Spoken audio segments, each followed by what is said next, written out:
Ici vous avez la meilleure information, à temps et à l'heure. Mais avant de commencer, n'oubliez pas de vous abonner pour plus d'actualités africaines et du monde entier. Ce dimanche 7 août 2022 vers 15h, les unités FAMA de Tessie ont réagi vigoureusement contre une activité complexe et coordonnée des groupes armés ennemis. Le bilan provisoire a leur fait état de côté ennemi, 0,5 morts et 0,3 motos détruites. Côté ami, 0,4 ont perdu leur vie et 0,2 blessés parmi les FAMA plus 0,3 véhicules détruits, 0,2 ont perdu leur vie et 0,2 blessés parmi les civils. Dans le cadre des consultations politiques régulières entre le Mali et l'Algérie, le ministre des Affaires étrangères et de la coopération internationale, son Excellence M. Abdoulaye Diop est en visite de travail à Alger du 7 au 9 août 2022.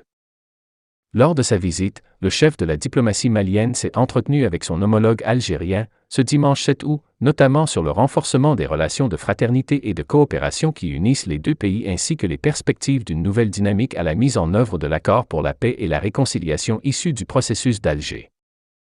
Dans cet esprit, il a été convenu de poursuivre les efforts conjoints pour densifier davantage le partenariat algéro-malien dans divers domaines et de relancer les mécanismes de coopération bilatérale, y compris le comité bilatéral stratégique dont la 18e session est prévue à Bamako, la Grande Commission mixte ainsi que le comité bilatéral frontalier.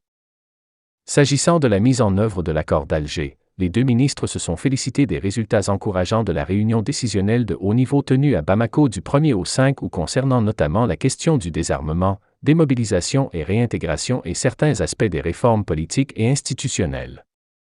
Ils ont particulièrement souligné la nécessité de préserver et de soutenir cette dynamique positive de paix et de réconciliation en vue de conforter le processus en cours de réforme et de retour à l'ordre constitutionnel et favoriser une paix durable dans le pays.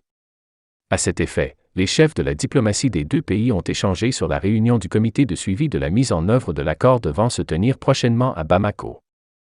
Enfin, les deux ministres ont abordé les développements sur la scène régionale à la lumière des défis imposés par la prolifération des menaces terroristes et de la criminalité transfrontalière dans les pays de la bande sahélo-saharienne.